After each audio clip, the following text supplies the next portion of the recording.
इस वीडियो में हम बात करेंगे कि पीएचपी में लूप्स जो है वो कैसे यूज़ करते हैं। देखिए, आपने जो भी प्रोग्रामिंग लैंग्वेज में पहले काम किया है, सी में या जावा में, तो पीएचपी में जो लूप्स का सिंटैक्स है ना, ये एग्जैक्टली उनसे मैच करता है। लेकिन for the sake of completion, ताकि आप जब इसमें काम कर रहे हो तो आप बड़े कॉन्फिडेंट फील करें लूप वगैरह को लिखते हुए, तो मैं फिर भी इसको एक दफ़ा क्विकली रिव्यू कर लेते हैं हम। वाइल फॉर लूप को भी, वाइल लूप को भी, डू वाइल लूप को भी। और चौथा जो लूप है इसमें हम जो यूज़ करेंगे उसे कहते हैं फॉर ईच लूप। वो अरेज को इटरेट करने के लिए यूज़ होता है, तो वो भी आपको बता दूंगा कैसे काम करता है। तो लेट्स सी कि इसका कोड सैंपल जो है वो क्या है। यहाँ पे हम जो है वो यूज़ करेंगे पहले, लेट्स से कि हम पहले फॉर लूप की बात कर लेते हैं।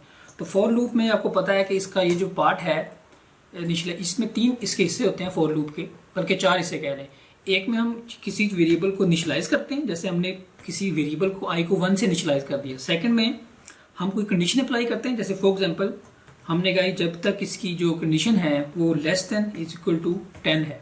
ठीक है, ये कंडीशन क्यों लगाते हैं, जाहिर है भाई, ताकि जब तक ये ट्रू है तो हमारी जो लूप की बॉडी है वो एग्जीक्यूट होती रहती है। लास्ट पार्ट क्या है, हम इसके इंक्रीमेंट या डिक्रीमेंट करते हैं, और यहाँ पे जाके हम कोई भी जो सेट ऑफ स्टेटमेंट आप लिखना चाहते हैं वो लिख देंगे। अभी मैं जस्ट एक मैसेज प्रिंट कर देता हूँ, value of I is equal to $i, और यहाँ पे हम इसको ब्रेक कर लेते हैं। तो इस तरीके से हमारा जो है ना ये फॉर का लूप डिजाइन हो गया। कोई देखिए कोई डिफरेंस नहीं है, बाकी सब कुछ मामला जो है वो सारे सेंटेंस के हवाले से एग्जैक्टली सेम है। यहाँ पे आके आप इसको रिफ्रेश करें तो देखिए आएगी वैल्यू 1 से शुरू कर 10 तक जो है वो प्रिंट हो रही है। दूसरा जो लूप है, फॉर का लूप कहाँ यूज करते हैं, आमतौर पे फॉर का लूप जो मैंने देखा है ये वहाँ यूज करते हैं जहाँ पे हमें ना पता हो कि भाई हमारी टोटल नंबर ऑफ इटरेशंस कितनी है, कहाँ से हमने स्टार्ट करनी है और कहाँ तक हमने जाना है। ठीक है, तो जो सेकंड लूप है वो है वाइल का लूप। ठीक है, तो वाइल के लूप में बस फर्क ये है कि इस लूप में जो हमारी इनिशियलाइजेशन है वो लूप से बाहर होती है। लेट्स से कि हम उसी वेरिएबल को यूज कर लेते हैं, 1 से इनिशियलाइज कर देते हैं और 1 से करते हैं ये 10, जो भी मतलब आप उसको करना चाह रहे हैं, और हम कहते हैं कि जब तक इसकी वैल्यू यानी कि जो कंडीशनल पार्ट है वो वाइल लूप के अंदर होता है। ठीक है, तो हम यहाँ पे कह सकते हैं कि भाई जो इसकी कंडीशन है जब तक इसकी value less than is equal to 10 है तब तक क्या प्रिंट करो, जो भी वैल्यू हमने यहाँ प्रिंट की है लेट्स से उसी वैल्यू को हम यहाँ प्रिंट कर देते हैं। ठीक है, एक दफ़ा यहाँ प्रिंट कर दिया। और इसमें फर्क ये है कि जो इसमें इंक्रीमेंट या डिक्रीमेंट का पार्ट है वो वाइल लूप की बॉडी के अंदर होता है। तो ज़ाहिर है हम यहाँ पे फिर जो $i है उसकी वैल्यू को एक एक जो स्टेप है वो इंक्रीज करते जाएंगे। ठीक है, ये इंक्रीमेंट डिक्रीमेंट होना ज़रूरी नहीं है, लेकिन ये डिपेंड करता है कि आप क्या काम करना चाह रहे हैं। हम यहाँ पे आपको पता है ना कि हम यहाँ पे ब्रेक की स्टेटमेंट भी यूज कर सकते हैं लूप को ब्रेक करने के लिए। तो वो ब्रेक और कंटिन्यू का जो कीवर्ड है वो यहाँ पे भी वैलिड है, उसको आप एग्जैक्टली यहाँ पे भी यूज कर सकते हैं जैसे आपने पहले कहीं यूज किया होगा। तो इसको अगर वापस आके रिफ्रेश करके देखें तो देखें ये फिर अगेन 1 से स्टार्ट हुआ और 10 तक वाइल लूप ने हमारे डेटा को प्रिंट कर दिया। तो देखें कोई एग्जैक्टली सेम सेंटेक्स है। इसी तरह एक और लूप है डू वाइल का। डू वाइल में और बाकियों में ये फर्क है कि जो बाकी हैं वो पहले हमेशा कंडीशन चेक करते हैं पहली इटरेशन से पहले। ठीक है, और जाहिर है उसके बाद भी जब तक वो कंडीशन ब्रेक नहीं हो जाती या फॉल्स नहीं हो जाती। लेकिन जो डू वाइल का लूप है उसमें क्या होता है कि जो आपकी कंडीशन है वो एक दफ़ा उसकी बॉडी ज़रूर चलती है और उसकी जो कंडीशन है वो बाद में चेक होती है। तो यहाँ पे फॉर एग्जांपल हम दोबारा से फिर उसी को यूज़ कर लेते हैं। हम कहते हैं जी आई की जो वैल्यू है लेट्स से कि वो 10 से स्टार्ट हो रही है, यहाँ पे इसको एक दफ़ा रिवर्स में चला लेते हैं और उसकी वैल्यू को प्रिंट किया। कब तक प्रिंट करना है, जब तक उसकी value greater than equal to 1 है। तो हम यहाँ पे कह सकते हैं कि जब तक उसकी वैल्यू जो है वो ग्रेटर देन इक्वल टू 1 है उसको प्रिंट करो। देखिए इंपॉर्टेंट बात यह है कि ये लूप की बॉडी और इस लूप की बॉडी तब तक एग्जीक्यूट होती है जब तक आपकी जो कंडीशन है ये ट्रू जनरेट करती है। जैसे यहाँ फॉल्स जनरेट हो जाएगा तो ये आपका जो लूप है ये टर्मिनेट हो जाएगा। तो यहाँ पे भी इस लूप के केस में भी जो इंक्रीमेंट या डिक्रीमेंट का काम है वो हम आमतौर पर लूप की जो बॉडी है उसमें करते हैं। अगर वो नहीं करना तो जाहिर है हमें किसी न किसी तरीके से लूप को ब्रेक के कीवर्ड के जरिए ब्रेक करना पड़ेगा। अगर हम वो नहीं ब्रेक करेंगे तो वो इनफाइनाइट लूप बन जाएगा और वो कंटिन्यूस चलता रहेगा। तो मैं इस केस में क्या करता हूँ, जो $i वेरिएबल है उसको मैं एक स्टेप जो है वो डिक्रीमेंट कर देता हूँ।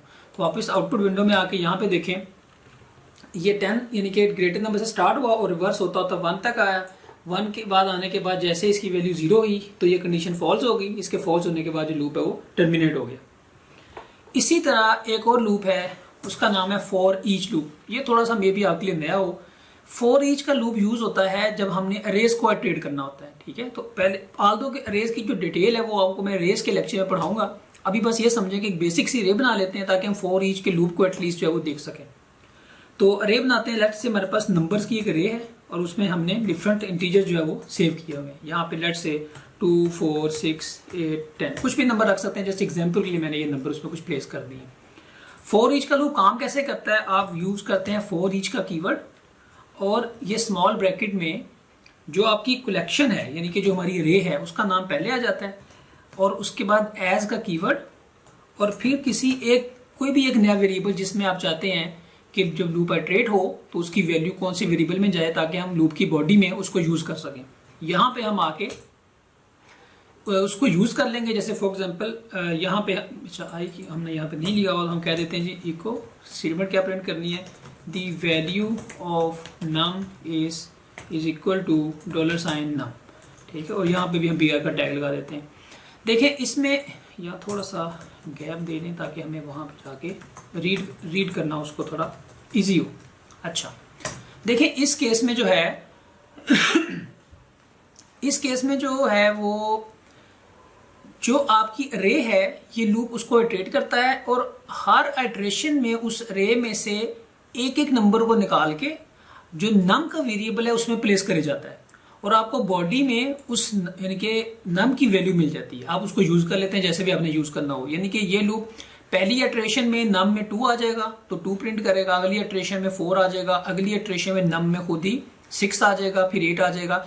यानी कि इसमें हमें इस बात का ख्याल नहीं करना पड़ता कि भाई आई से स्टार्ट करो उसकी वैल्यू 0 है, इंक्रीमेंट करो जब तक रे की लेंथ कंप्लीट नहीं हो जाती। तो ये सारी जो चीज़ है ये फॉर ईच का जो लूप है इंटरनली अपने अंदर इस चीज़ को जब वो मैनेज करता है हम बस इसका अपनी कलेक्शन का नाम और एक वेरिएबल का नाम यहाँ पे जो है वो डिफाइन कर देते हैं। बाकी हमें इसके बारे में कोई चीज़ जो है वो डिफाइन नहीं करनी पड़ती। तो अगर आप इसकी आउटपुट देखें आगे तो ये देखें, इसको रिफ्रेश कर लें, देखें वैल्यू 2 से स्टार्ट हुई 10 तक चली गई। दैट मीन्स के तमाम जो हमारे आइटम्स हैं वो इसने इटरेट कर दिए हैं।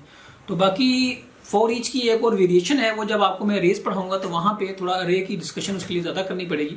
तो फिर आपको बताऊंगा कि फॉर ईच की एक और वेरिएंट है वो किस तरीके से काम करता है। लेकिन जो स्टैंडर्ड फॉर ईच लूप है वो इस तरीके से काम करता है। तो खैर जो लूप्स हैं उसके बारे में बुनियादी बातें यही थी। तो मैं चाह रहा हूँ हम जल्दी से जो वेब वाला हिस्सा है उसकी तरफ मूव करें और जो बेसिक्स हैं जो चीज़ें पिछली लैंग्वेजेस से मैच करती हैं तो उसके ऊपर हम टाइम जो है वो थोड़ा सा छोड़ दें।